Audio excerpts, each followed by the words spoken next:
And welcome into In-Game Chat for Saturday, November the 11th, 2023. It is Season 17, Episode 38.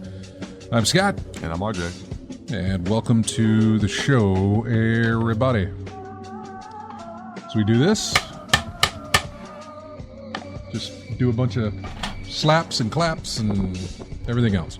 Anyway, welcome into the show, everyone. If you would like to get in touch with us, our phone number is 334-272-9228.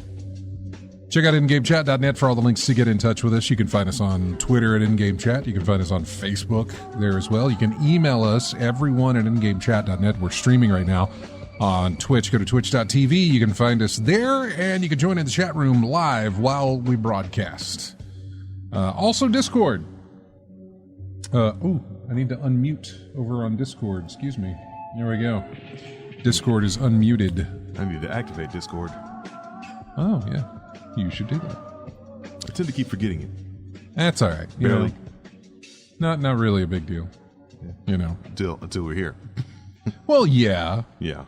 But you don't join in the room because, well, I don't know why. It doesn't matter. Because I keep forgetting it. I know. It's an app that's so good, but I barely use it and I keep forgetting about it. I used to use it a lot back when I played Destiny. Mm-hmm. I use it now a lot for deals from Wario, but they're really, in other words, Wario has a channel, and by the way, Wario is the guy that I get all the deals from. Yeah, Wario 64. Yeah, he's a guy on Twitter that just sends out. Yeah, follow his page and you'll get a random deal in the video game and entertainment market just every day.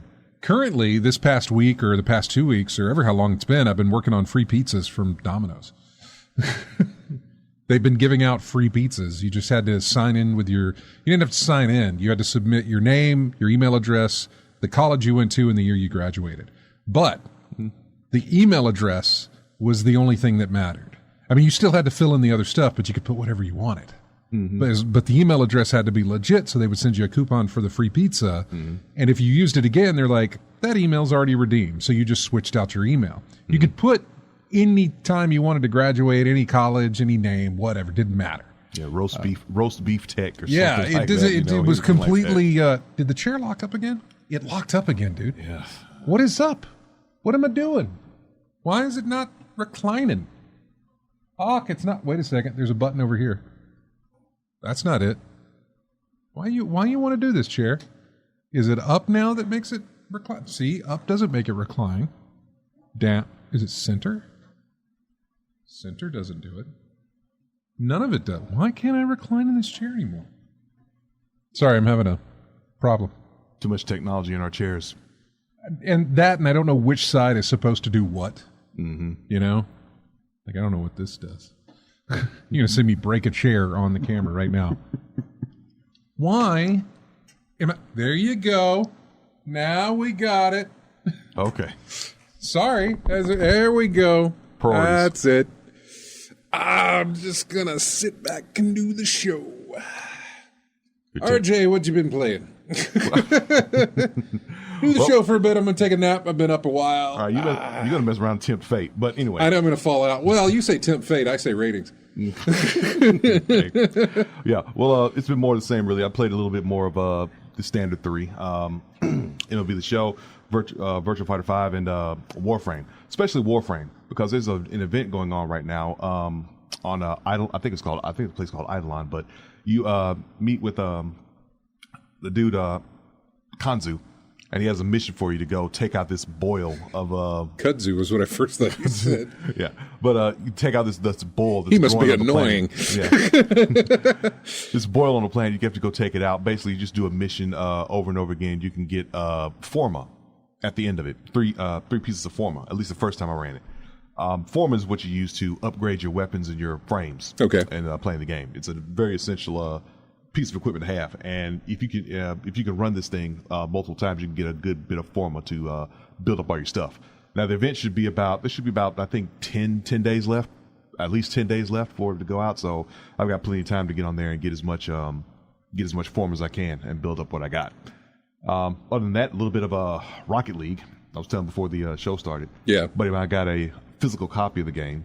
You know, like just in case it gets taken off the market for PlayStation, which may not be likely, but it's possible. So just in case it does, I've got a physical copy of the game now. So thanks to him for looking out for me and finding that disc. So other than that, it's been pretty much a standard. Did you enjoy? Had you played it before? Had you dipped your toe into the Rocket League before? Yeah, I did. I did play it before.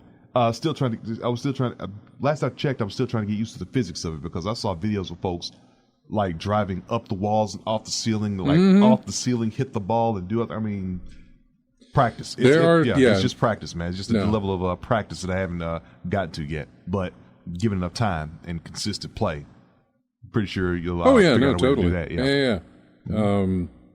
Yeah. AC Ray says I sent a cross-platform friend request to you. Okay. But he hasn't logged in to see if it was accepted, so therefore he cannot yet pick on you for not accepting his friend request. Have you seen that and accepted it yet? I haven't. Or have you even logged? Well, I haven't logged in since I played it with friends of mine. So okay. Yeah, I'll check it when I get back. I don't know. Yeah, I'm not sure exactly when he sent that to know if that was something that you saw. But that'll be great. You guys can then cross-platform and whatever now in your game. I would love to tell you that I've played... Well, wait a second. What did I play? Marvel Snap? I mean, yeah, I played Marvel Snap, and I've been playing Monopoly Go, and that's just Monopoly Go is... I don't even want to call that a game. But Snap, I've been playing Snap. I do Snap. I really don't. I don't try to get it to infinite anymore. Infinite being is like level 100 above. You're in infinite territory. Mm-hmm. That is, you beat the game for the month, or you got all the levels, or whatever the case may be. I only get up to around 70, mid 70s with it. So it's like a season for a month or whatever. Right? Yeah. They do. It's a month-long season, and they always coincide, which is amazing that they're able to do this. But it always coincides with something going on with Marvel events. Last month was Loki themed, I think, or was September Loki themed. I can't remember which one was Loki themed. One of them was Loki themed because Loki was coming out on Disney Plus. Although also last week we had Werewolf by Night, which I say last season was Werewolf by Night, which of course was also a Disney thing with the Marvel stuff. This month, it is all about Miss Marvel and Spectrum and Captain Marvel because of the movie that's currently out. How they've been able to time this stuff because they do it every single month, and their ability to time this stuff, that tells me... Yeah, just planning ahead. Well, yeah, but that just tells me that we're being inundated with Marvel content constantly. Every single month. And I know you're going to shake your head and be like, well, yeah, they are. Exactly. I think it doesn't bother me in the game, but it makes me think about it, and I'm like, you're oversaturating the market. I was about to say, are you getting burned out? Yeah, exactly. Not on the game. I'm not on Marvel Snap, no. Mm-hmm. But to see how everything is tied into something related to MCU type stuff, I'm like, man... Y'all putting out I liked it when it was just like 2 movies a year that we had to follow. Mm-hmm. Now it's 2 movies a year, maybe, but it's like 5 different television shows, possibly, throughout an entire year or something that we still got to keep up with to go through the thing. And you have to see every one of them to keep aware of what's going on. I'm tired of jumping through those hoops. So, although I have heard that the season 2 of Loki is very, very good, and I am holding off on watching that, but I will get to it. Mm-hmm. But I've heard good things about it, especially with the finale that just aired. So, no spoilers, please, because I have not watched it. Gonna binge it? Yeah, I hold off on, especially if it's a weekly thing. Like there was, what else was weekly? There was Invincible, on Amazon Prime. Mm-hmm. Yeah. That's a weekly thing. I'll wait. Yeah. Because I'm just too into it to want to sit there and wait for a new episode every single week. I'm down to watch it all in one thing. And I've been waiting this long anyway, so I'll wait again, you know? Yeah. Netflix is the only one that Netflix is the ones that started this with the, burning my impatience. The entire season in one go. Yeah. And then the anticipation builds up for a week, but then I guess nowadays there's so much stuff, so much entertainment out there to watch. You'll forget what happened in the episode last week. I know, oh God, what did I do that with? That goes back to even my video games. Back when Walking Dead and stuff were episodic. Well, I would say the best example recently was your Last of Us 2 playthrough. Yeah, see, that wasn't even episodic. That was me just falling off the wagon there for a bit. Yeah. But for the season 1 of Walking Dead, and not TV show but video game, because that was episodic. But season 1 I never played until it was all available on one disc. Mm-hmm. I did not play it as it released, and I did not play it as it released, and I played it that way. And then season 2 releases, and I'm like, I got to play season 2. 1 was great. I got to play season 2, and we're going to play it like it's done. That was bad.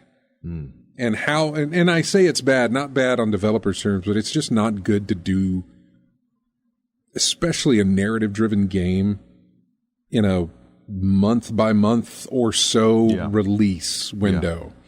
Because for a TV show, I can hold out a week. Especially my memory back then was fine. My memory now is not so great.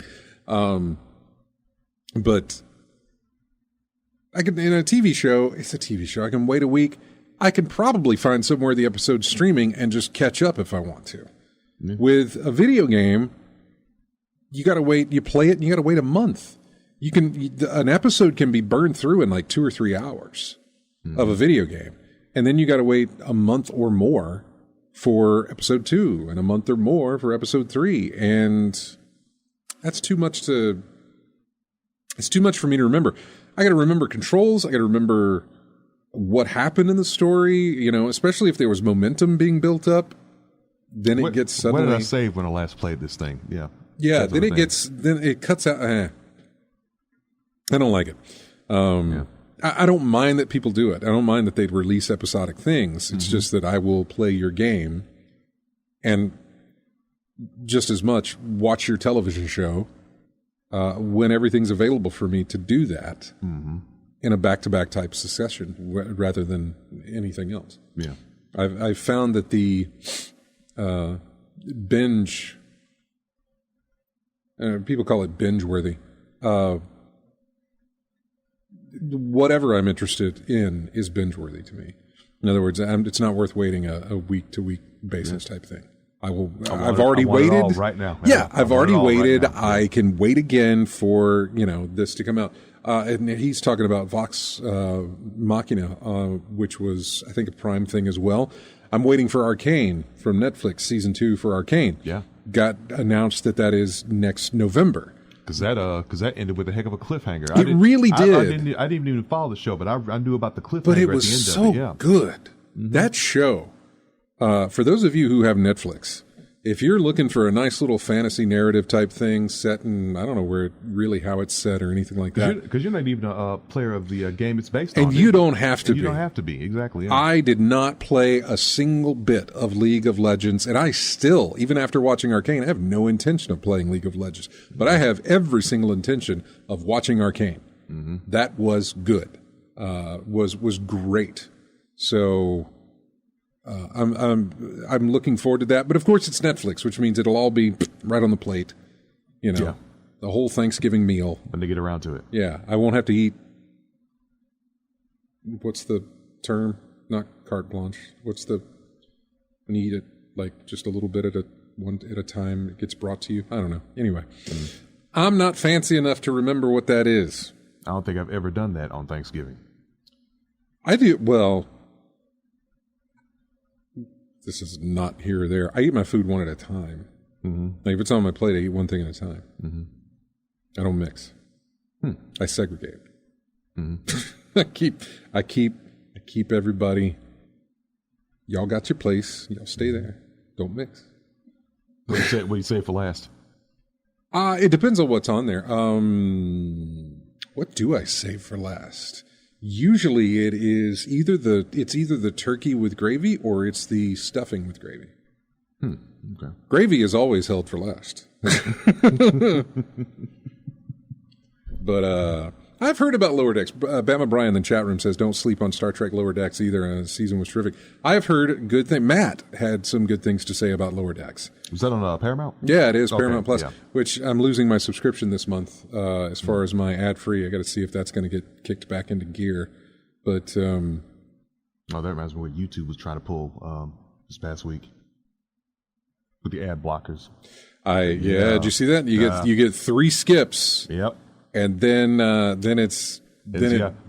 what I'm more interested in is the reaction of people on YouTube, what they're doing to counteract that. I mean, they can do it all they want. Somebody else will come up with an ad blocker that skips that particular blockage. Exactly. That's what the hunt is for right now. Right? It's the whole you cut off one head, 3 grow in its place. So good luck. Yeah. Bama Brian says, do you keep your food from touching? I don't necessarily. It depends. More mixing. Touching, I get it. You know. You're going to have a bean roll into your mashed potatoes and touch it. Okay, fork, slide across, we're good. What I don't do is get some mashed potatoes, poke in some beans, grab some whatever else on the fork, and then eat it in one bite. No, I don't do that. This means absolutely nothing about video games. I probably shouldn't have reclined this chair. It's gotten me into a way more comfortable place. You messed around and got comfortable. Now you're talking about Thanksgiving. I know. Which is coming up, by the way. We will not be doing a show the week of Thanksgiving. So we've got this show this week and next week's show. And then we'll be off. And then we'll come back afterwards. But yeah, no episode on Thanksgiving week here in the States. Which means we got Black Friday to talk about. It is not set in stone yet, but next week we will have plenty of things to talk about. I do have and I need to go to my drive. Yeah. It's like the sales. They want to wait until someone shows their hand, so to speak, and then they show their... I used to think that, and I used to think that was the way that they did it, but for the most part, I think they've got every... Where is my... You think it's set in stone way beforehand? I don't know about way beforehand, but I think something goes around to all the retailers saying, like, here's how far you can drop your price, you know? And usually it's like, boom, we'll just go to the bottom. Right now, I'll tell you who's been coming through with the wins, and I haven't jumped on this, but QVC and the Home Shopping Network. Those are 2 businesses that I never really considered I'd look towards gaming. Yeah. But for Super Mario Wonder and for Spider-Man 2, they have had Super Mario Wonder, I think, has been down to $30 on QVC with a redemption code that, you know, you can use. Same thing with Spider-Man 2, not $30. I think it's only knocked it down to either 40 or 50 off of the $60 or $70 price tag that it's there. So they've been actually pretty good. But what that tells me, I think, is that you're going to see, I don't know. I can't put Mario Wonder, I can't put a first-party Nintendo title going on sale for Black Friday by Nintendo. I can totally see like QVC or whatever doing stuff like that, but I can almost promise you you won't see any retailer selling it for that price. Brick and mortars or online, just like the QVC. How they got away with it, I have no idea. But it's one of them cases where they don't know what they're selling. Maybe, I don't know. I still don't think. I think that has to come from somewhere. Because Walmart still does that every now and then. They do. Yeah. Where is my... I don't see it. I thought I saved it. Let me go back to Drive here. Because I thought... Wait a second. It's in the... Okay, never mind. It's in the in-game chat folder. Forgive me, folks, while I said it was, but now I don't see it. Oh, you know why? Let's see. It's one of the... I'm sorry, everybody. I know this is taking too long. It's a spreadsheet. And here it is. I'm going to put a link to this into our chat room. Everything is placeholder content right now. Nothing is there. But it is soon to be just bursting at the seams with deals. As soon as this thing will finish loading, we'll get to it. Well, going back into what I have played, really absolutely nothing. It has been a hectic week at work, and even today was a hectic day for me. I did not get to play anything this morning like I normally do, so the only amount of game time I'm probably going to get this week is going to come tomorrow. And then I'll put in some time with my games there. Really only played Inscription and a little bit more of Cyberpunk. And I mean just a tiny bit more to like wrap up some quests or start some quests. But that was it. Well, just you know from experience not to have too much of a gap in between. I just realized, no, I've played more than that. Okay, all right. I forgot. Last Sunday afternoon, I fired up the Xbox to see what was on Game Pass. Okay. And I'm like, let's see what's here. And I tell you what, we'll take a break, and when we come back, I'll tell you what I played. That's not a tease at all, because it's nothing exciting. But I just thought, before I get into this, let's just go ahead and take a break, and then I can, what's the word? Meander in my conversation. Coming up after the break, we have more time to do that. We got new music here for you from releases in October. The release of Detective Pikachu Returns on the Nintendo Switch. Here is music from that. I don't have a title because every single title of these was, help me find the title of this track number 1. Help me find the title of this track number 2. This was track 13, but I don't know where that falls into place of anything because they don't know the title. We'll be right back with more of In-Game Chat and my ramblings coming up right after this.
And welcome back into In-Game Chat. Music here from another game that came out in October while we were playing spooky game music. This is Wizard with a Gun.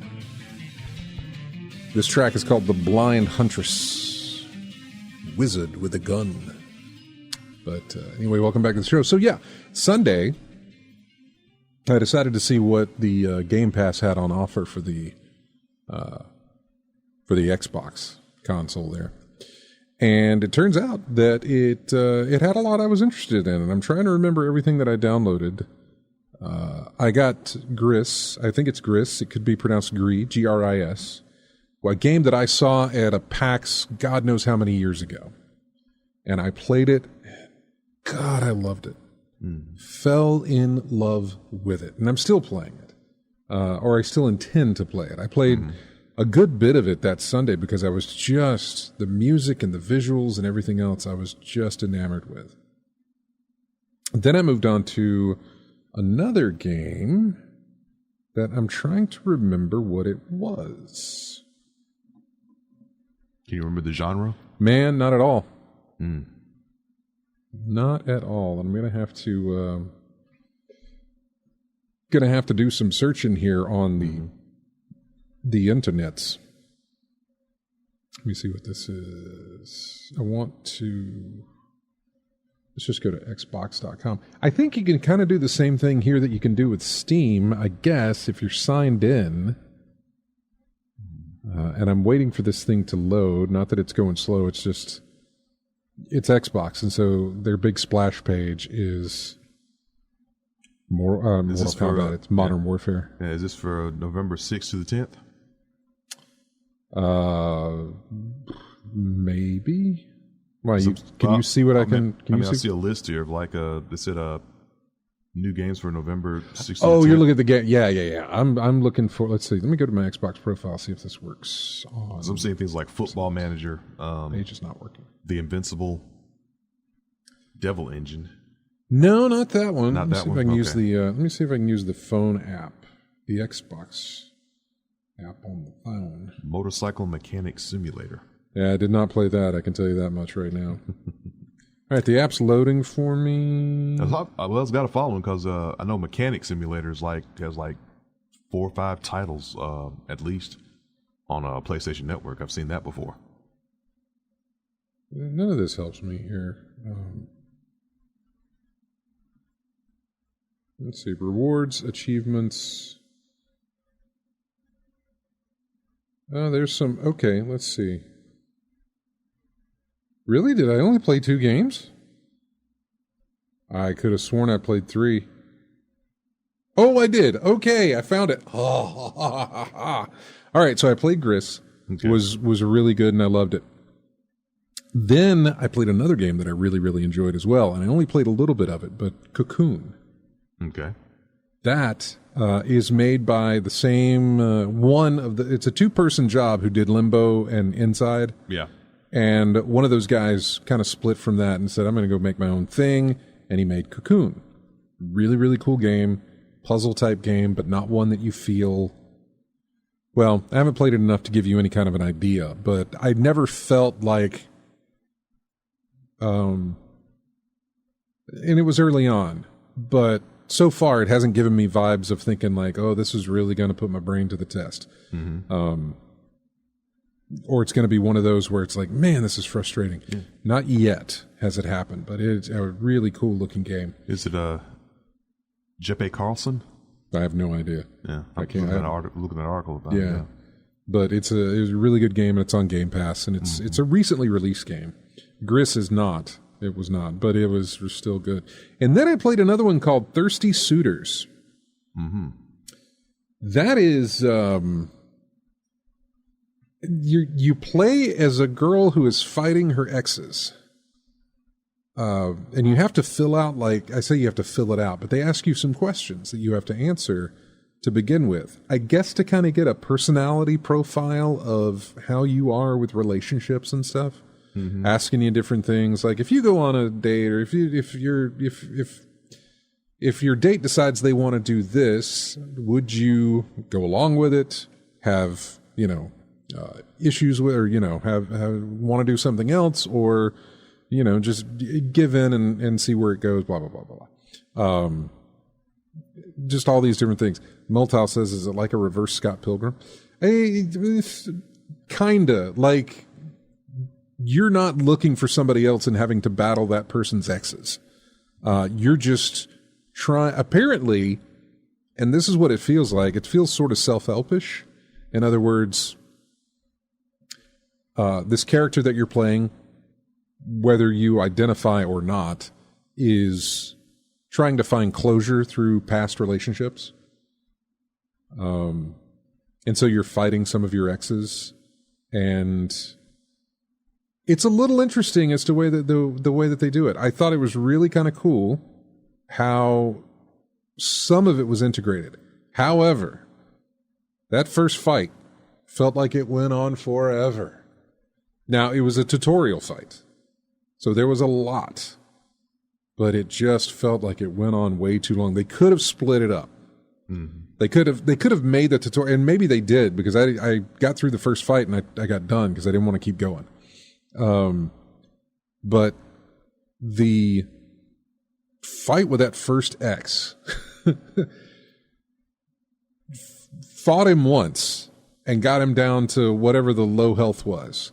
And then he did something, raised his bar back up. We went into his You went into his phase 2.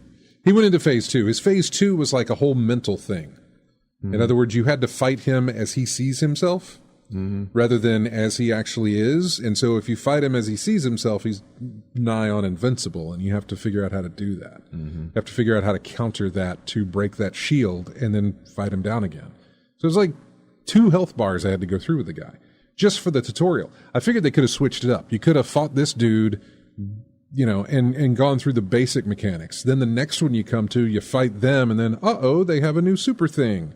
Well, let's teach you how to do this. Mm-hmm. But no, man, tutorial all through the whole thing. And I was just like, oh, God, is every single one of the people I got to fight going to be like this, where I beat them once and then have to beat them again in phase 2? I don't know.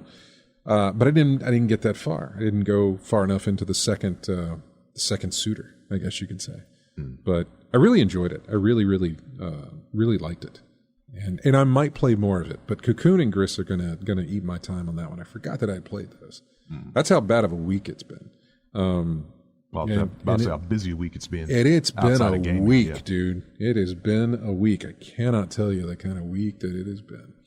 But I have not been able to play much, if anything at all. So we got news to go over, though. And I want to address something first, because Rob had sent me messages here on the messenger, and he wanted to know, convince me that the Nintendo Switch OLED model is worth upgrading to, and tell me about the new Super Mario RPG. I can't tell you anything about Super Mario RPG other than the fact that I haven't seen anything negative about it. There may be a few little nitpicks here and there, but overall, people are loving it that I know of. Those who are doing the previews and things like that. I don't believe it's just out yet, but or it may have come out yesterday. But good marks all the way around. As for the Switch OLED, I've got the Switch OLED, and we're going to talk about OLED again because of the Steam Deck. But the Switch OLED is only worth it if you play in handheld, and even then, it's kind of it's okay. There is no performance enhancement on this thing. It is only the screen that you're getting that it has the enhancement there. So you're not getting any better. You're not getting extra resolution. You're just getting a better looking screen. That's it. The resolution doesn't get kicked up. The battery life doesn't get better. There's nothing really there that is better than the original Nintendo Switch. So take that for what it's worth. I don't think it's worth moving up to. I was able to, because I could turn in I sold my old Switch and was able to buy the new Switch for like $50 with money from the old Switch, and I was perfectly fine with that. Am I going to get that kind of deal on my Steam Deck? Nope.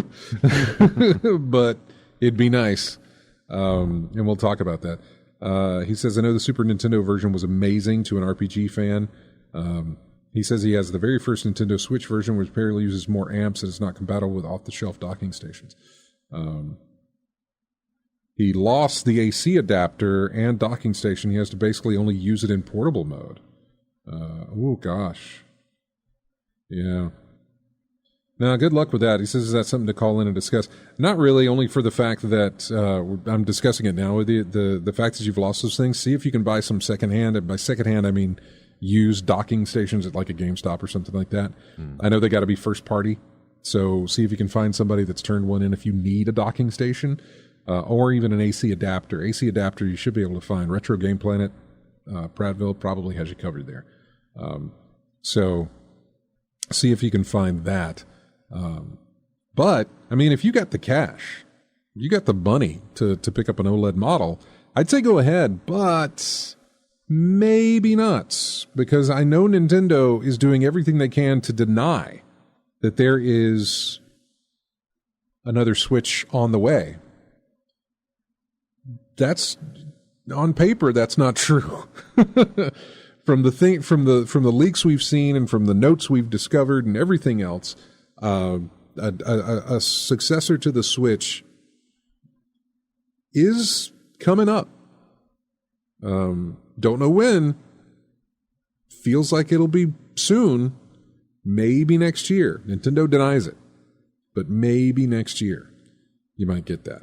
So you may just want to hold on to that just yet. Wait until you, or if you want to place your bets and sell that so you can get the Nintendo Switch 2 or whatever it is, then go for it. Multal says the Nintendo docking stations do not need to be first party. I have an extra portable one that works a treat. That must be an Irish thing. So yeah. There is not a new PlayStation handheld. There is the PlayStation Buddy, whatever it's called. And all that it is a handheld, but all it allows you to do is stream PlayStation 5 games from your console to the handheld device. At home, if your internet's good, it's amazing. You don't have to play in front of the TV. You can go sit somewhere else and play. If your internet's good at home and your internet's good wherever you might be that is not on the same network, it can still work. It ain't great, or as great as it could be if you were on your own network, but it can still work. So everything that I've read on that seems like nobody's interested in it. Nobody's interested in a device that streams from their console currently. Or at least they're not interested in a $200 or $300 device that lets you only stream. That's it. You can't use the device to download games. You go to your PlayStation 5, you buy the game, you download it on that PlayStation 5, then you can stream it on your PlayStation handheld. So I see we got Chris in the Discord there waiting to chat us up. So let me see where he's at here. Yeah, let's talk to Chris. Hey, Chris. Hey, what's going on? There you are, buddy. What's going on with you, man? You're your buddy that was asking about the Super Mario role-playing game. I'm looking forward to picking it up when it comes out. It comes out on the 17th. Okay. A few more days. But if he's played the original one, it's an exact remake. It's, by code exactly is the same as the first one was. Better graphics and everything.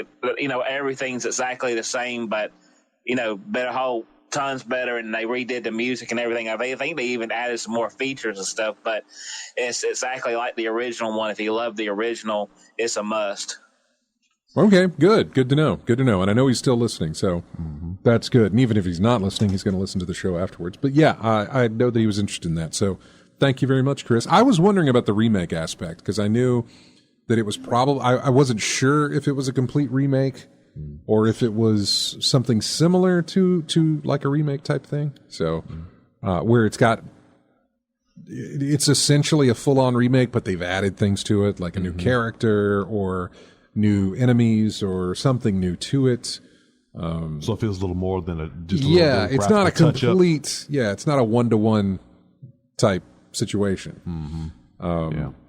Which that reminds me about Steam Deck again. But anyway, go ahead, Chris. What else? What else is going on? What you played? What are you doing? He was missing the original power supply and the dock to his Switch or something like that. He was missing the he's lost the dock and he's lost the AC adapter.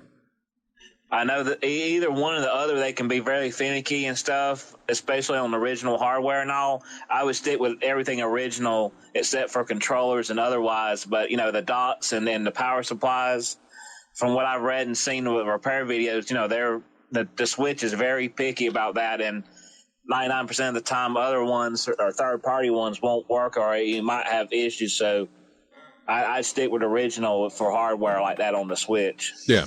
Yeah, it sounds like Apple products. Because that thing you went through with your Apple laptop. Apple. And in that regard, in Yeah. probably a lot of regards, depending on who you ask, but in that regard, Apple sucks. Yeah. I'm not a fan of how they do that. But, Except no substitutes, originals only. that's Huh? exactly what they tell you. Yeah. Because we got to make that money. No, you don't. Got billions. Anyway, It's not enough. it's never enough. What are you playing, Chris? What have you been playing? What are you looking forward to play? What are you doing? Of all things, I went back and started playing Minecraft about the middle of the week, and was getting bored and then thinking, well, I haven't played this in a while, and I felt like going around exploring and just doing what I enjoyed about it, and been playing and working on it on a new world. And my buddy Mason saw me on the other night and actually joined in and played for about 2 or 3 hours, one night. I'm thinking that was just a random thing, We hadn't played this game in so many years that I just felt like installing it again and playing it, and he jumped in the other night and played over the weekend. That game is so old that I've had that happen before, years and years and years ago. In other words, the game had already been out for years and years and years and years, and I think Jeremy and James had popped in and started playing it while they were at work, and created a little server, and then I got in on it as well, just to be like, oh, you guys are doing Minecraft? All right, I'll pop in there. And we started building things and, just making our own little, and then they moved on to Terraria, doing stuff there. And so it was one of those things where it's like you didn't expect it, but you sunk 2 or 3 hours into one session, never really intending to do that. Yeah. But it's Minecraft, and that's what happens. Spur of the moment gaming. Oh, yeah. Yeah, me and my mate Mason have another title for a little altered saying for a title. Instead of we calling it Minecraft, we call it Minecrack. Yep, yep. Minecraft works.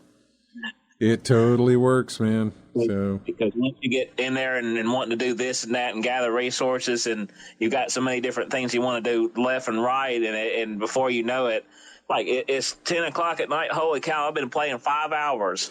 I have not. I'll tell you this: I haven't played it since Microsoft bought them. The last time I played Minecraft, it was still Mojang or whatever, and it was still an install on my PC that was free of Steam or Epic or whatever. Yeah, it was still just something that you downloaded from a website. Yeah, here's a game, play it. Yeah, but it wasn't part of any storefront or anything like that. So it's been a minute since I've gone back into Minecraft. So yeah, I've thought about doing it though. I don't even know. Can you still set up your own server and stuff? I guess so. I really don't know. I've been supposedly so, I guess. But speaking of that, that's one of the other ones I have physical copies of on like every system that's ever come out. I've got a physical copy of it for like the Xbox, the PlayStation 3, and I just remember that's what we got. He got me hooked on. Mason got me hooked on years ago when it first came out on the 360.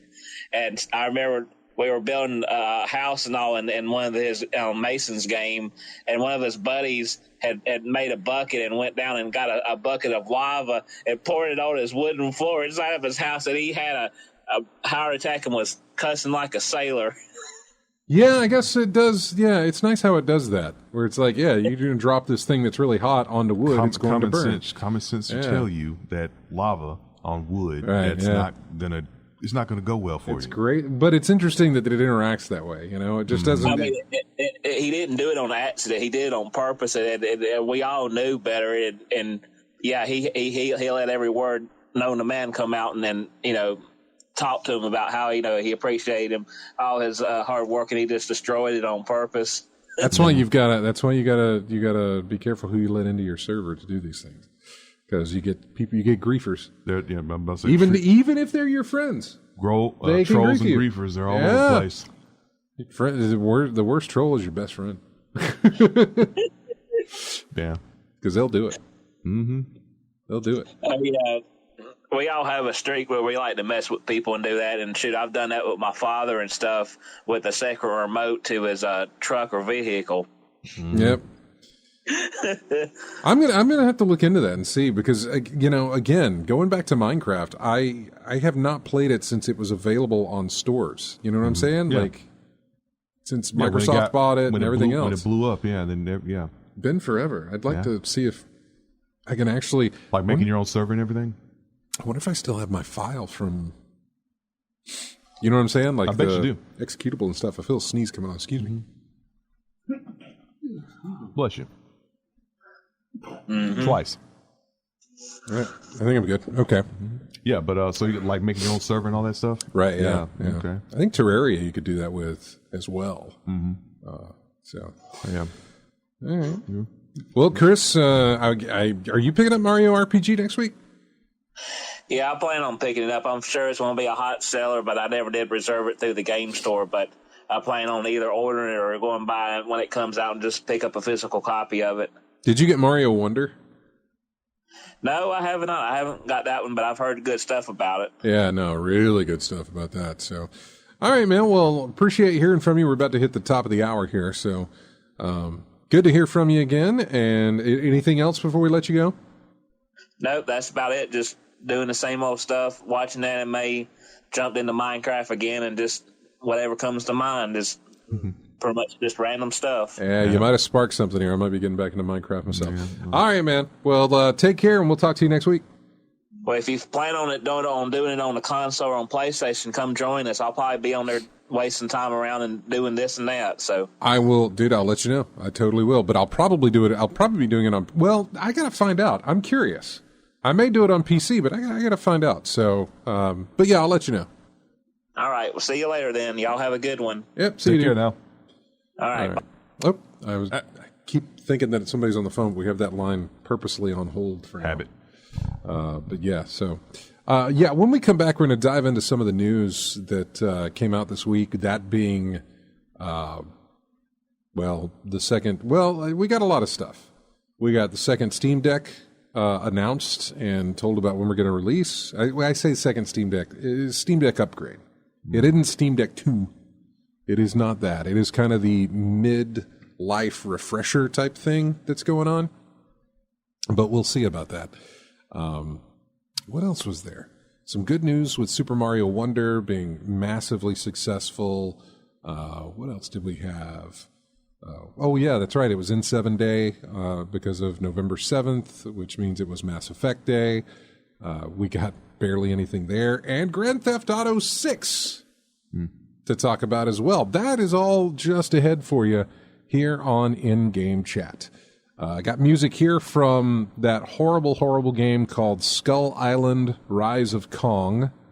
This is music. It's the main theme from that game. We'll be back with more of In-Game Chat right after this.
And welcome back to In-Game Chat. Music from Lords of the Fallen, The Unbroken Promise.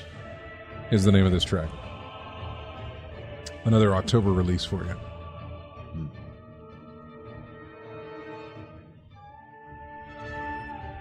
Anyway, welcome back to the show. This week, sorry,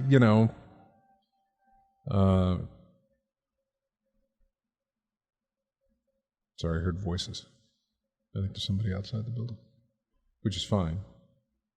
It's not a bad thing. Just one of those things where it's like, I hear people talking. And there's as far as I know, no, there's nobody inside here just yet. I meant to turn that light off, because when you turn the light off, you know when somebody's in, because they'll immediately turn that light on. Mm-hmm. I didn't do it. The safeguards are down. It's okay. The Grand Theft Auto stuff, it's not much to tell you. They announced that they're going to release the first trailer, is what they said, but I'm thinking it's going to be a teaser. Sometime in early December is when we're going to get a GTA 6 reveal of some sort. So it'll happen in December, early December. So we're just going to sit around and wait for that. And that is all we know about GTA 6. That's it. Other than what Lethal Migraine mentioned, which was Dan Houser no longer with the company. So set those expectations. I don't know. Don't set them. I mean, I get it was Dan Houser, but who knows who they brought in for this, and who knows what was done. I have no idea. Mm-hmm. We'll get our first look at it, and then you can pass judgment if you want to. Mm. But I don't know anything about the story. I don't know anything about the game at all. Other than that big leak that we had way back when. Mm-hmm. And somebody got their hands on a ton of stuff from GTA 6, but all of it was so early development stuff that you really couldn't make heads or tails of what, at least that I saw. Mm-hmm. You couldn't figure out what you were looking at. Yeah. So I really didn't bother with it. Didn't worry about it. So there was that. Steam Deck OLED. Steam Deck 1.5. Steam Deck 1 point less than 2. It's your I want to call it your mid-season refresher, but I don't even feel like that, because we really don't know when a Steam Deck 2 is coming around. Valve has said, look, we're not that far into working on a Steam Deck 2. It's going to be a while before that happens. And so this is what we're getting. Would have been nice to hear that, we're working on a mid-season refresher. Like we are working on an upgraded version of what we have now. But of course you can't really do that, because then, sales of your machine will just drop. But the OLED, is not bad. Like, it's not. This is not a version of. It's not what I said about the Switch being, no performance enhancements and nothing. Basically, it's a Nintendo Switch with an OLED screen. That's it. It's a little bit different in the Steam Deck's case. Resolution does get a little bit of a bump up. Not much, but it does. Performance, as far as games are concerned, do get a little bit of a bump. You get, if you were getting like 43 frames per second on a game, you might get 46. You might get 46, 47, something like that. It's not a big increase. It is a tiny bump in your frames per second in your performance. Is it noticeable? That I'm not sure.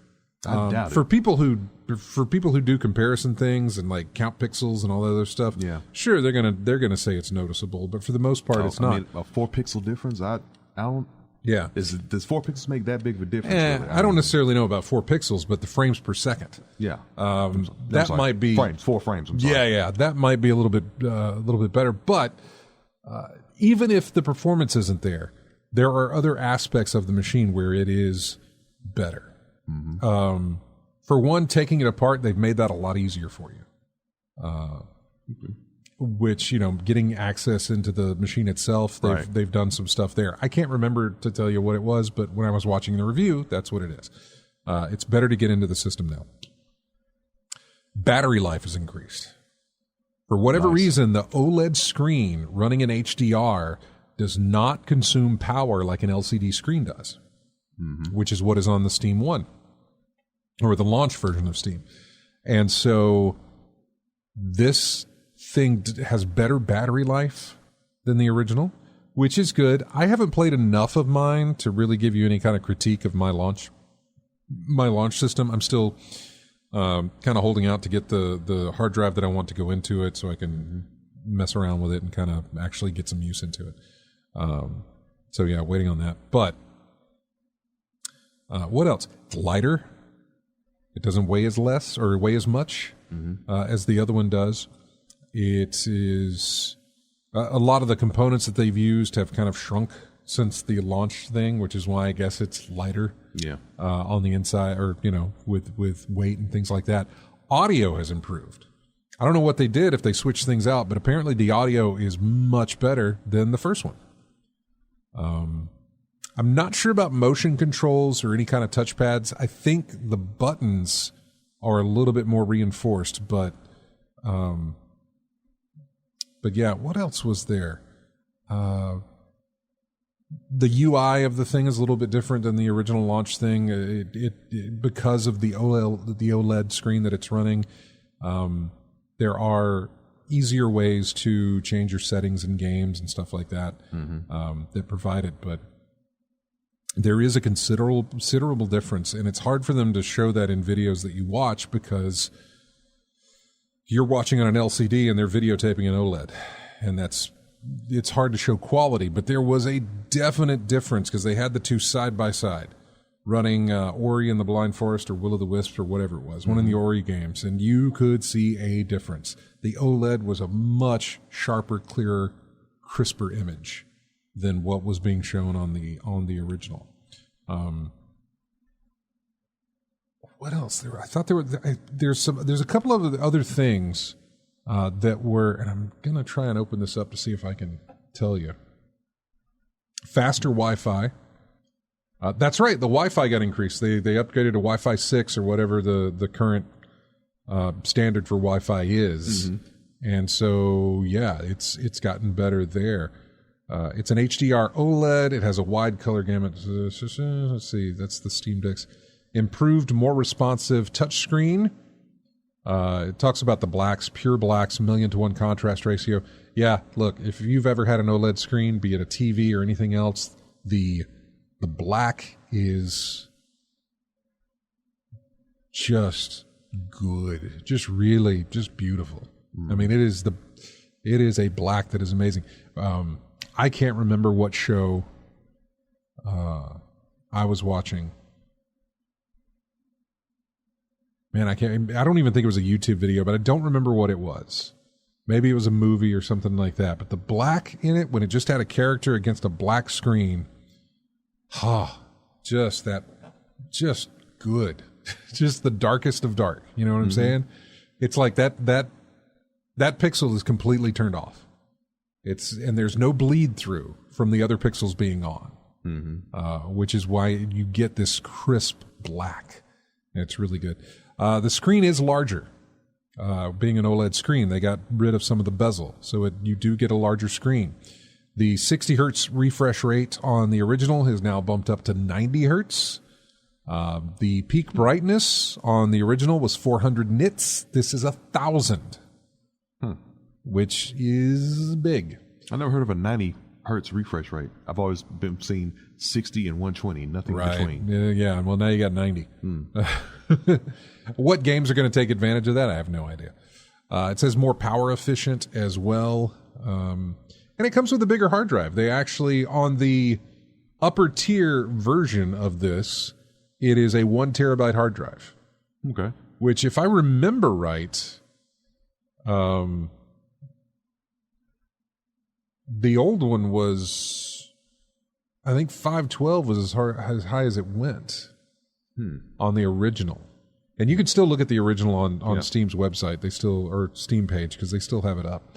This does not release until next week, I believe. It didn't tell me when they're going to go on pre-order here. But I believe it is next week. The 16th, that's sticking in my head for some reason. But yeah. Kotaku here has a great article on it. I'm going to link that in the show chat here. I think 512 LCD, the 450 of the classic version. It's dropped down in price, I believe. Yeah. Yeah, 449, 512 gigabyte LCD. Right. The 512 gigabyte was the highest. Now, I bought the one that I got, which was the lowest of the low as far as the storage space, because you can switch out your storage. Mm-hmm. And I plan to do that. Although, now that they're adding a 1 terabyte drive into it, there's two options on the Tera. So here's the new pricing. You can still get the LCD screen, 256 gigs. That'll be $400. Mm-hmm. After that, they all go OLED. The 512 OLED, 512 gigabytes, is $549. The 1 terabyte OLED is $650. The 1 terabyte OLED limited edition is $680. What you get with the limited edition, I don't know. I haven't looked at it. But it doesn't change the fact that you can still pop these things open and put in your own hard drive that you want to. So regardless of the price that you're paying for, you can still change out. So if you want to get that base model OLED screen, which is $550, you can do that and still change it out and get a 1 terabyte drive in there if you'd like to do that. A different colorway? A different what? Introducing the limited edition Steam Deck OLED. A different colorway for the 1 terabyte Steam Deck OLED. I have no idea what that is. I guess different colors or something. There's got to be something more than that. There has to be for the increase in price, $30 increase. So, yeah. Digital Foundry did a rundown of this thing, and they were showing off Arkham Knight. They were saying, go back to your old games and play. If you've not played them on an OLED screen from a PC standpoint, go back and do that. Yeah. So that you can get a look at those blacks. Arkham Knight would be a good game to play on an OLED screen because of those blacks. Mm-hmm. As long as it takes advantage of that, which it would in this case. There's some good-looking screens on this page. Wow, all I'm seeing is a different color scheme for the limited edition. Screen upgrade is remarkable improvement over the initial LCD. All of these games, colors are substantially more vivid. Not just vivid, they basically glow. The deeper blacks of the OLED screen dramatically improve the experience. The bright, clear, and colorful colors that you see is also improved because of OLED.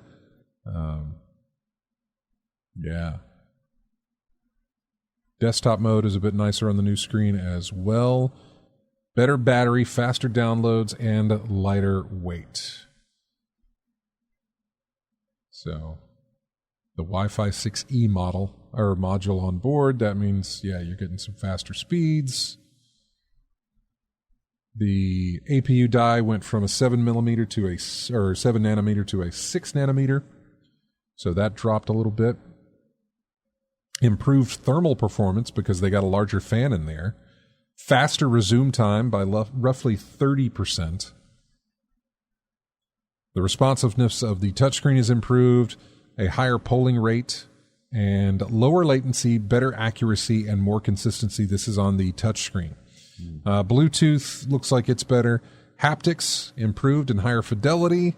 They redesigned trackpad for improved fidelity and edge detection as well. Louder speakers with improved bass on the audio. The onboard mic can now be used simultaneously as the headphone jack. It is about 5% lighter in weight. Improved thumbstick texture and geometry for more comfort and control. A redesigned power supply with a longer cable. Faster charging with improved battery chemistry. So that's good. Repairability. They switched to machine screws on the rear cover with metal bosses to disassemble and reassemble more reliably. Torque screws to reduce head stripping. Lowered the number of screw types throughout the system. Fewer steps required for common repairs. Bumper switch is now on the joystick board for easier repair. Improved bumper shock reliability. And they replacing the display does not require taking the back off. You can actually replace the display of the machine. You can take out that display and put something else in there if you'd like to. So, Valve has decided to put Torx screws on the back instead of the current Phillips head screws that are on the launch units. Thankfully, these are not the security Torx variants with the raised dot in the middle. This was done to prevent stripping. Though there is a limited edition translucent model that Valve will offer for $30 more than the top Steam Deck OLED, the regular model does have some nicer aesthetics than the original. So keep that in mind as well. Should you upgrade? Valve's characterization of the Steam Deck OLED as the definitive first-generation Steam Deck is on point.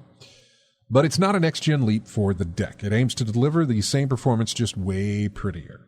So if you've been holding off on an upgrade for greater processing power, this is probably not the deck you're looking for, but it does look good. If you haven't gotten the deck yet, though, and have been waiting, then you're in luck. The Steam Deck OLED was worth all the wait internally and is basically the same machine that everybody else has been using within the last year, but the bigger and way more gorgeous screen make it an awesome option for first-time buyers. So keep that in mind if you're going in for the first time on a Steam Deck. If you were saving up, and I know that price point is tough, you're looking at getting a Steam Deck, and the entry point for an OLED is $550. Mm-hmm. After that, you're going for the $400 version. But if you can hold out and either find it on sale, find it used, then I would say go for that OLED model. I do not know when a second Steam Deck is going to be released, but yeah, if you already have a Steam Deck, I don't know that I would immediately shell out another $600+ for another. This guy says that mine's only been in service for about a year, so it would be tough to justify going for an OLED so soon. That said, if money's no object to you, the visual improvement of the OLED screen is a lovely step up. I'd be less enthusiastic about taking this one apart for sure, and not because it feels less fragile. I just feel more compelled to preserve this unit as it exists than I did with the original. Also, the deck is a portable machine. Maybe you've taken yours on a lot of trips and it's suffered more than a few battle scars from drops and more. Maybe you've modded yours to improve aesthetics or performance and could use a new unit to either preserve it in its condition while you mod out your old one. So yeah, there's that. The OLED is a great first deck if you've been holding out. The new OLED screen looks absolutely gorgeous in person, and improvements to storage capacity and battery life only sweeten the deal. It's the kind of improvement that makes you think less about the device and more on the games you'll be enjoying. That all comes from the Kotaku article that I linked in the chat room. So yeah, good news for the Steam Decks. That's if you haven't jumped into it, then now's not a bad time to look into it. Again, more options than normal now. Yeah, you do. Yep. But if you want that OLED, that is a high entry point. High-priced entry point, $500, $550. Yeah, $550 to get in there. Now and then, you're going to get a hard drive to replace the one that's in there. 512's not bad. 512 gigs ain't bad to have, but you just have to do a little more file maintenance. You will more often than normal, and it depends on what you're going to play. You know, it really depends on what you decide to play, how many games you decide to load up. You may not be the type, because they're all going to be digital. You may not be the type that wants to install a bunch of games on your handheld device. Why you'd be one of those types, but because it's like, why not put, But hey, if your account's on there, the game is there for you to download whenever you're ready. It's right there with you. Yeah, it really is. So go ahead and load up if you would like to. But yeah, I don't know. I don't feel any remorse, buyer's remorse from what I did. And also remember, I spent, I think, $100 on mine after using some gift cards and things like that. I can't remember what it was, but I didn't pay full price for even the lower tier version that I ended up getting.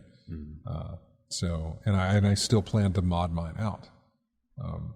I probably won't use it as a portable device as much as all of these features in the OLED would benefit.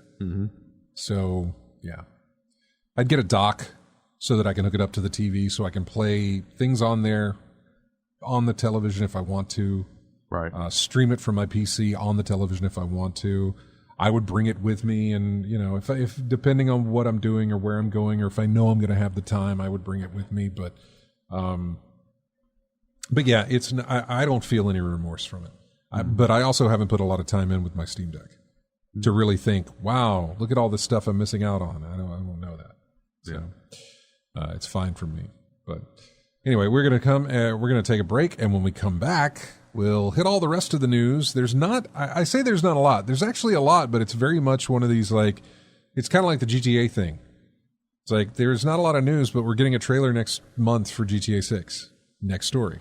That's it. This is what we got. So, yeah, we're going to go over that as well. We got all that stuff coming up next for you here on In-Game Chat. Got music here from Salt Sea Chronicles, which actually was a game that the Kotaku author for that story about the Steam Deck was talking about. It was one of the games he played on the new Steam Deck, talking about he mentioned a different game, and the blacks and everything else looked really great and beautiful. And then he mentioned Salt Sea Chronicles, which had just a lot of color in it, and it just popped on that OLED screen. So, yeah, this is the main theme of the game. We will be back with more of In-Game Chat right after this.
Welcome back to In-Game Chat. Music from another October release, the Total War series. This one is Total War Pharaoh.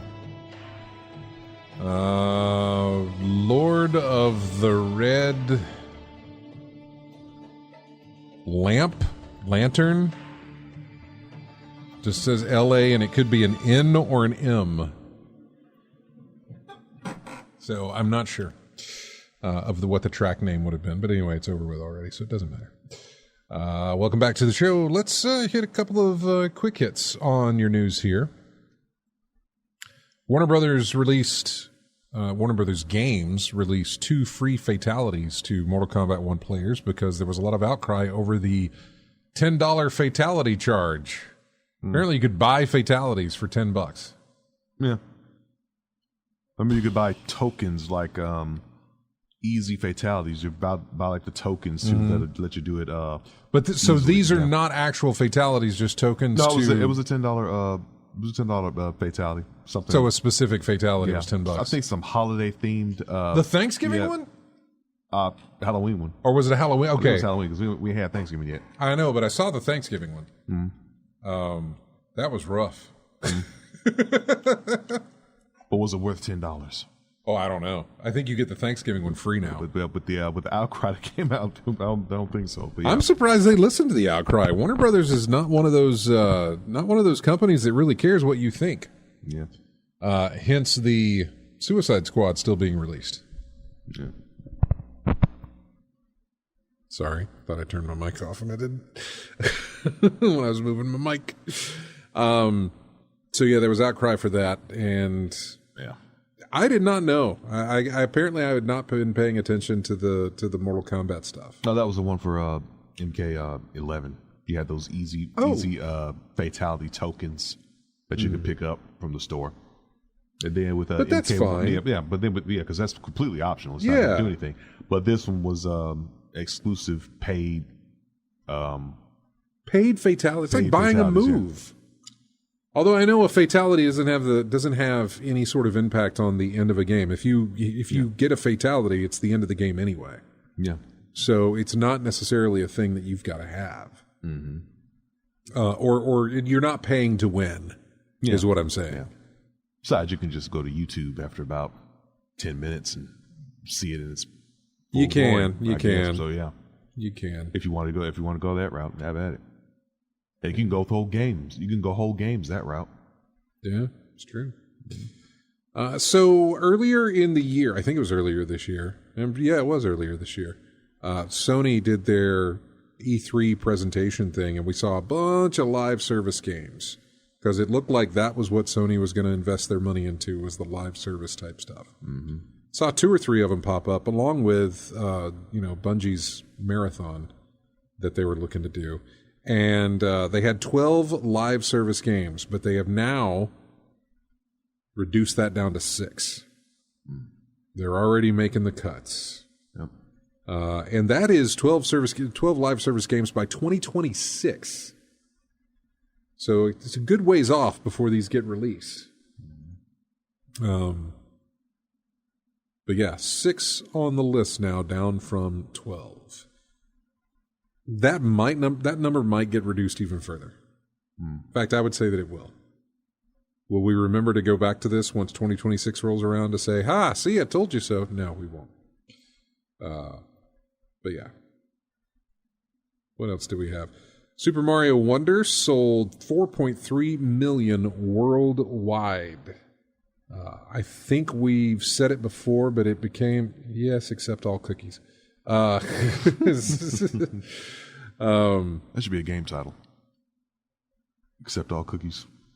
Yeah, that's a good one. I'm already playing Cookie Clicker still.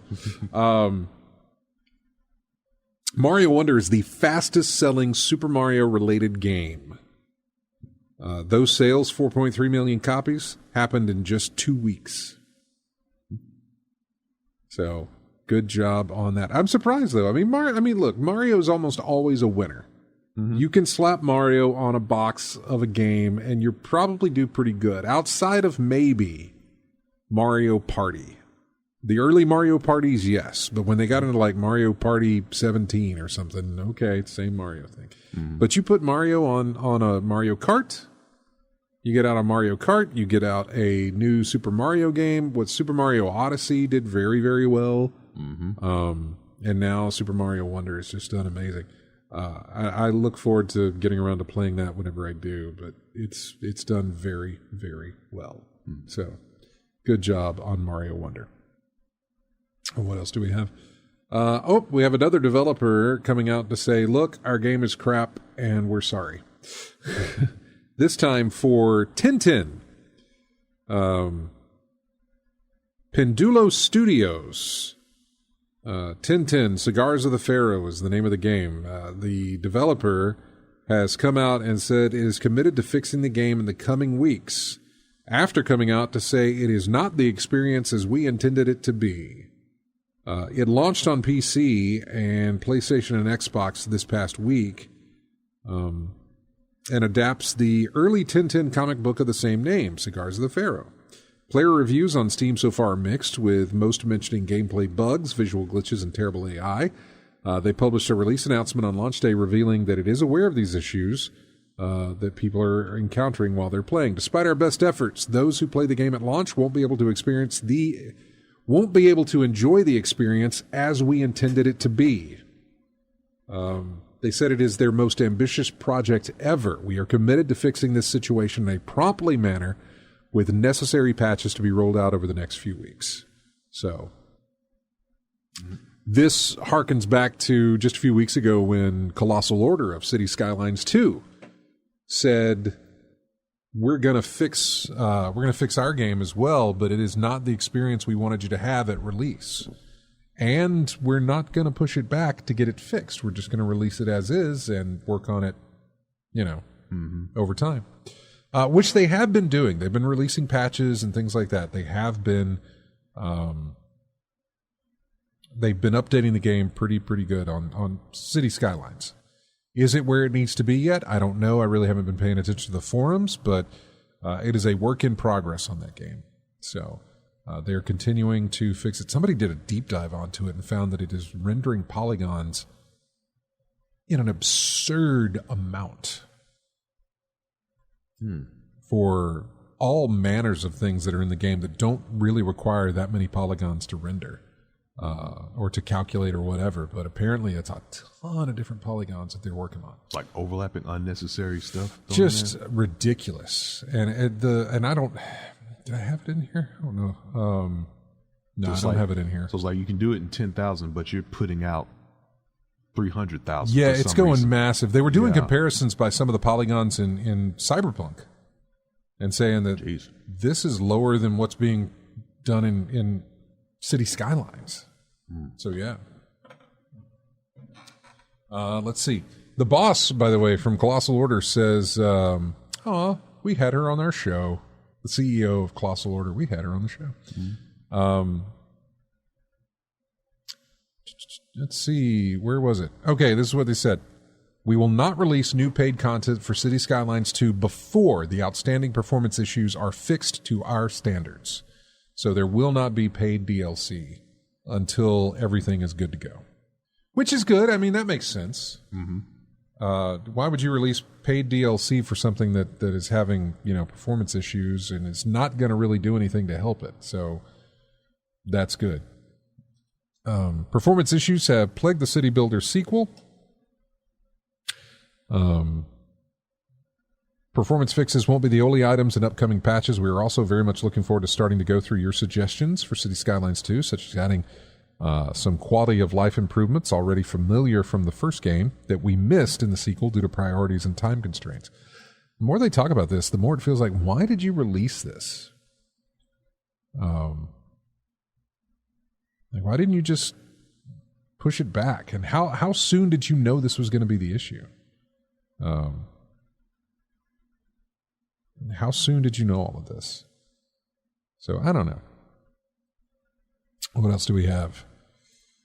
Mass Effect. All we got was a teaser, and a very small teaser at that. I am talking maybe 30 seconds, 45 seconds, less than a minute of a teaser of not even in-game footage, of nothing that we know about. It was a character walking down a hallway, and then pulls out a gun, and that is it. We got no facial features because they're wearing a helmet of some sort. So you get no idea as to who you're looking at or what is going on. So, yeah. For which game? Mass Effect. Oh, Mass Effect. Okay. Which likely won't see the light of day for quite a while. Okay. I don't even know when that'll be. Generic Shepard-like character, I guess. Kind of, maybe. Yeah. It was hard to say. So... Thar66 says Tales of Arise got DLC 2 years after the game release.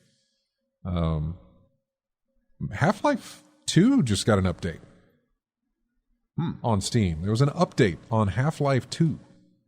So maybe it has to do with the Steam OLED, or the Steam Deck OLED. Valve would do something like that. Yeah. That sounds like to me they would. So yeah, what else do we say? Oh, yes! Let us not forget that Nintendo announced a Zelda movie. Super Mario did very, very well with Illumination. However, this is going to be a live-action Zelda movie. The more I thought about this, the more I was like, I was hoping you guys would go animated on that. But you're going to do live-action. Okay. That's... all right.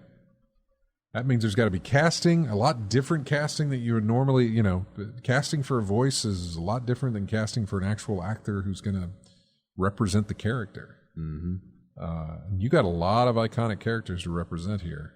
Or you've got, I don't know. Here's the other question. Yeah. What Link do you represent? Which game do you pull from to say that we're going to cast for this? The most recent. Do you?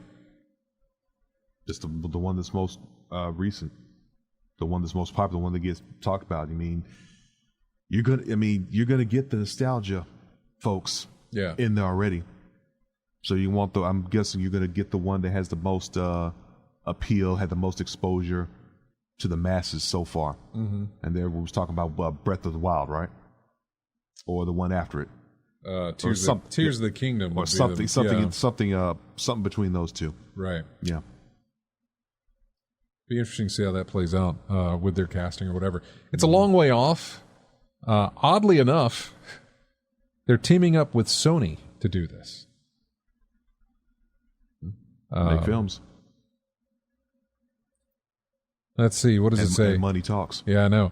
Nintendo announced the upcoming production will be helmed by both Zelda creator Miyamoto and Marvel Studios founder Avi Arad, in partnership with Sony Pictures Entertainment. I have been working on the live-action film of The Legend of Zelda for many years now. With Avi, who has produced many mega-hit films. I have asked him to produce this film with me, and we have now officially started the development of the film with Nintendo itself heavily involved in the production.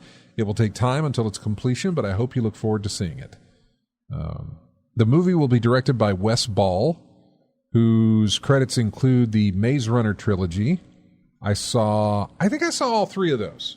Mm-hmm. Which the first one I wasn't a big fan, but the first movie was Maze Runner, and I'm like, ooh, a maze with traps and things. That lights a fire for me, and I'm gonna watch it. And then there was a sequel. And I thought, ooh, more mazes. No. Don't let that fool you. The sequel for Maze Runner really doesn't pack a lot of mazes in there. It kind of ditches the whole format. I didn't like it at all. And then I think the third one, I watched it as well and was still just disappointed. I think maybe there was a maze in it, but I don't know. But I tell you what I liked was the maze that was done in Dungeons & Dragons. I like that maze. That was good. I like little things like that. Huh. Anyway, he also did the movie that's coming out next year, Kingdom of the Planet of the Apes. So, Sony is paying for half of it. So, yeah. Sony Pictures is paying for half of it. Mm-hmm. Let me stress on that one. But yeah, so we're getting a live-action Zelda. Oh, man, that's going to be tough. That'll be tough. Because you are going to... There's no casting that can be done that isn't going to upset somebody. A massive group of people. You know what I'm saying? Yeah. All you can do is get as close to the characters you can. Stick with it. I mean, but at least in animation, if you mess up with the animation, you can at least go back and fix it. It'll take a minute, like they did with Sonic. Like they did with Sonic. Exactly. And it stood out, which stood out because you actually listened to the folks and told you this looks horrible, mm-hmm. and you know it looks horrible. Fix it, and they actually fixed it. So at least with animation, you can do that. Casting wise, all you can do is get someone close to the thing. Hope you can do a good job in wardrobe, makeup, whatever. Go with that. I don't know who they're going to cast. I don't know who they're going to cast for Ganon. I don't know who they're going to cast. Man, I don't know. I don't even know who's going to... We have no idea. You got to think they're going to have Link, Zelda, Ganon. Yeah. But then, who else? Where do you go from there? Well, if Nintendo's got their hand in it, and they do, they're not going to have some bunch of random characters. I wouldn't think they put some random original movie only type characters in there. You think? Yeah, I think they would. They would? Maybe even with Nintendo's looking over this. Yeah, Nintendo. Yeah, well, no, I would think they would because then they could incorporate that character into future games if they want to. Mm. I don't see why they wouldn't necessarily say you can't add any new characters to this production. Mm.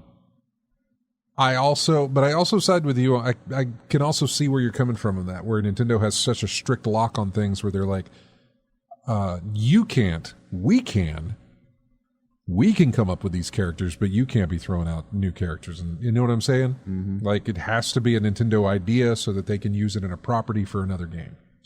Mm. If they were going to do that. which is probably what it is. It's probably like you cannot create something new in this, or any new character creations made become the sole property of Nintendo to be used in future things.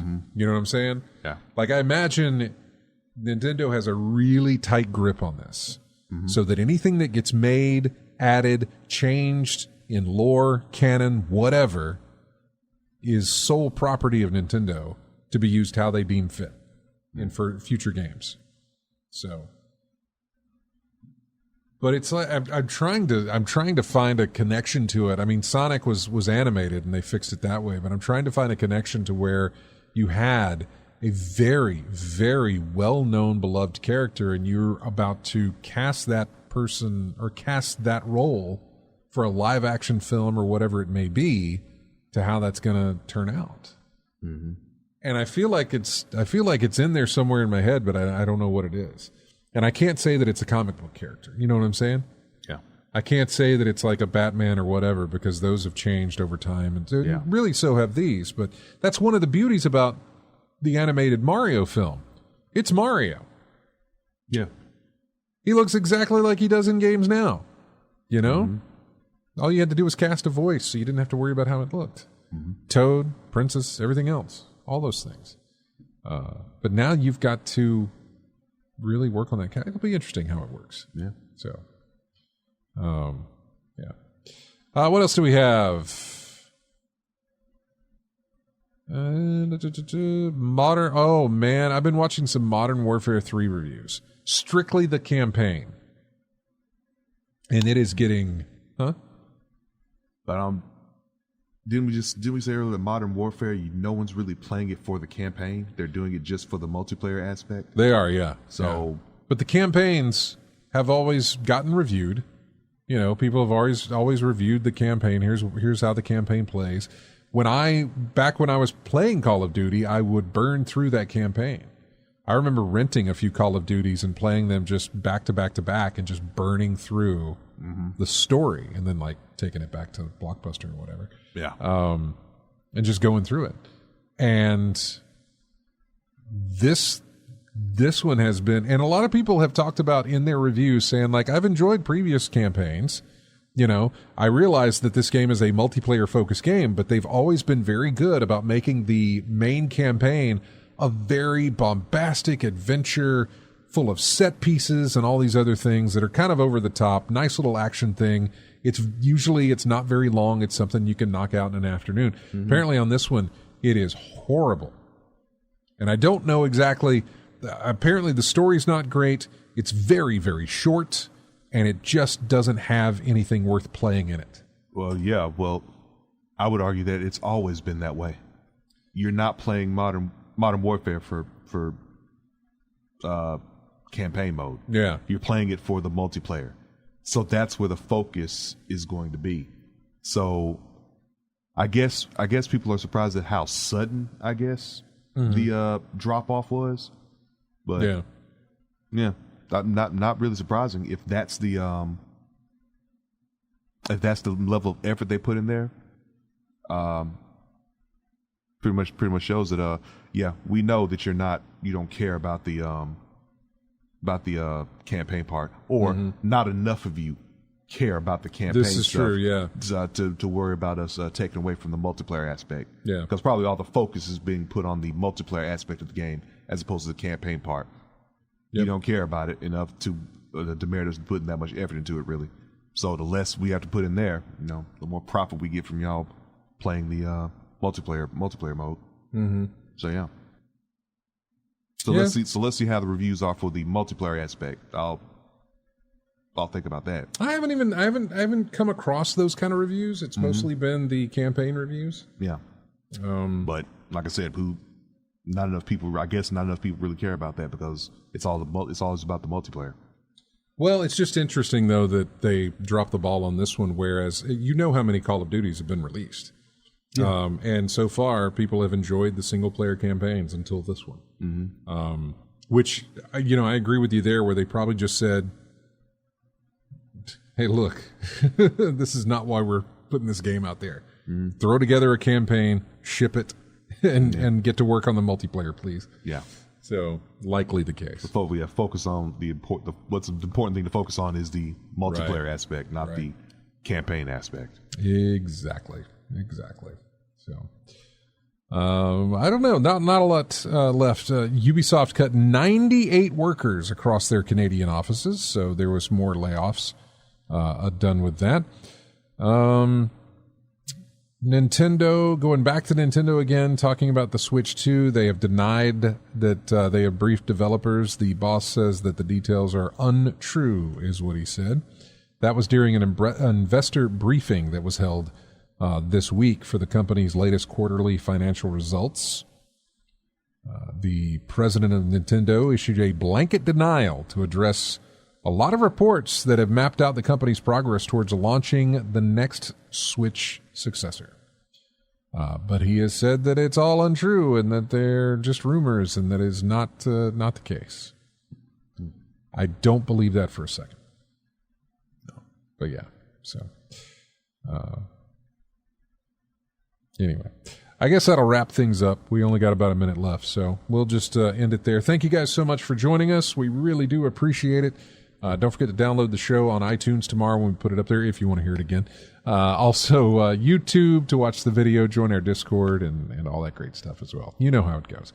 We got music here from a game called Little, actually it's not Little, Lil, L-I-L, Lil Gator Game. The name of this track is called Many Office Supplies Were Sacrificed in Order to Make This Track. That is the actual title. I do remember that one. We'll see you next week. Have a fantastic week, and good night.